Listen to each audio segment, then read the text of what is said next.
My name is Nazir. I'm incarcerated currently for sentence service, 29 years to life. Basically, to me growing up when I was little, like as a child, I really didn't have a good childhood.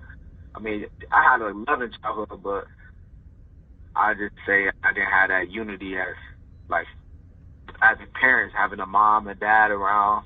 I was raised by my grandmother, so I really didn't have that male role model in my life to teach me, like, on how to be a man growing up. So, like, it was really like I had to, like, learn a lot on my own, you feel me? So growing up, I had to learn a lot on my own, and that eventually led me to going to the streets. I got into the streets probably when I was about, like 13 is when I just started just doing little bad stuff, like throwing rocks at that car and knocking on doors, running, like little petty stuff like that. But it didn't start to get serious. I kind of like fit in when I went to juvenile for the first time. I took the police on a high-speed chase on a mini motorcycle. My first time ever going on juvenile. Took the police on a high-speed chase. I sat in juvie for a couple of nights, and from there, like when I got out, I just continued to get in trouble. Probably put myself around the wrong crowd, hanging with the wrong crowd.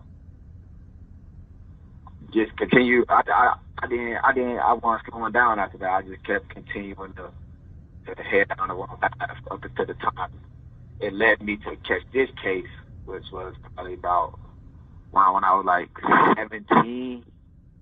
Around the time, it was a lot. I had a lot of family issues going on, so it was a lot going through my mind around the time I caught my case with needing money and just going through a time me transforming to a man, going through my own stages. So it was just a lot going on. So yeah, I'd say around the time I caught my case, it definitely was a lot going on with me and my family, a lot of family problems, arguing. So at the time, I just felt like I was just in a world by myself and didn't nobody understand me. So I turned toward the streets and started just doing little bad stuff, and you feel me?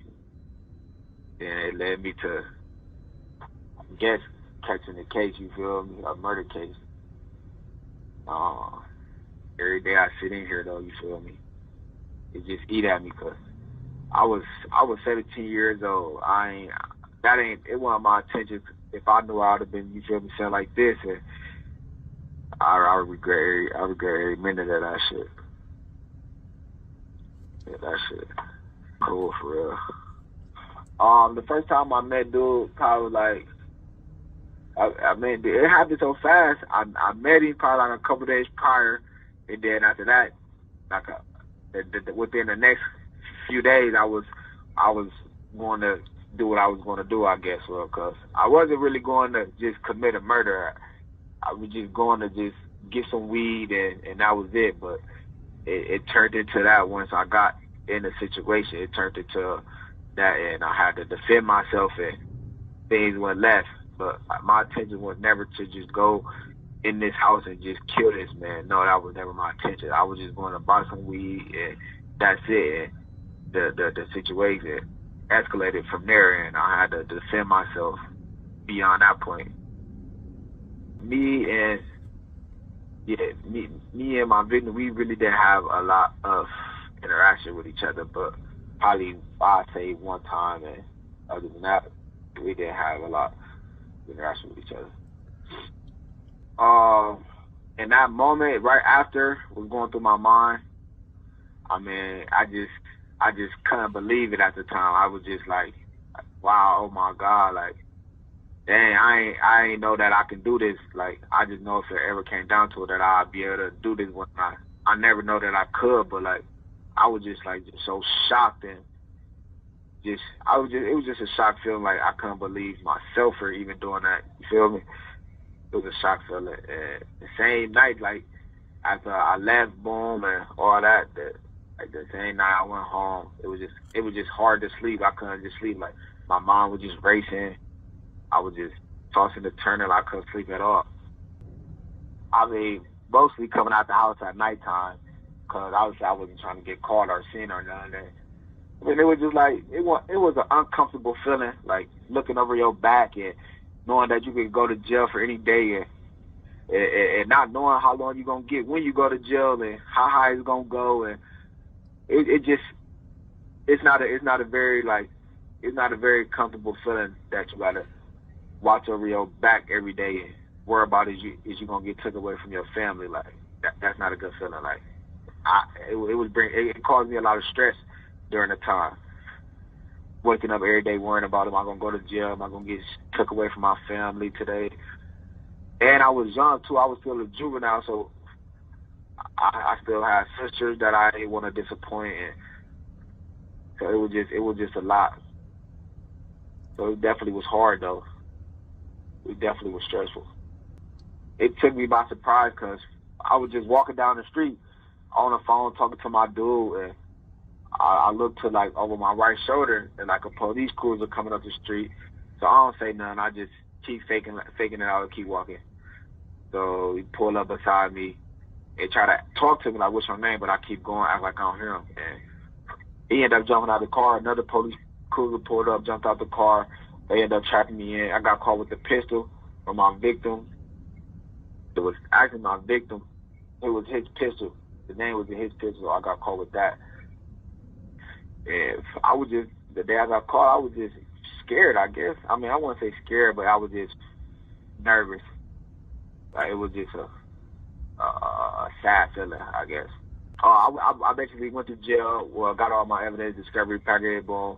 I said I talked to my lawyer. They offered me a 20-year deal. If I tell on my friends too, like, they offered me a 20-year deal. Plus, if you tell on your friends or something, you'll get out early.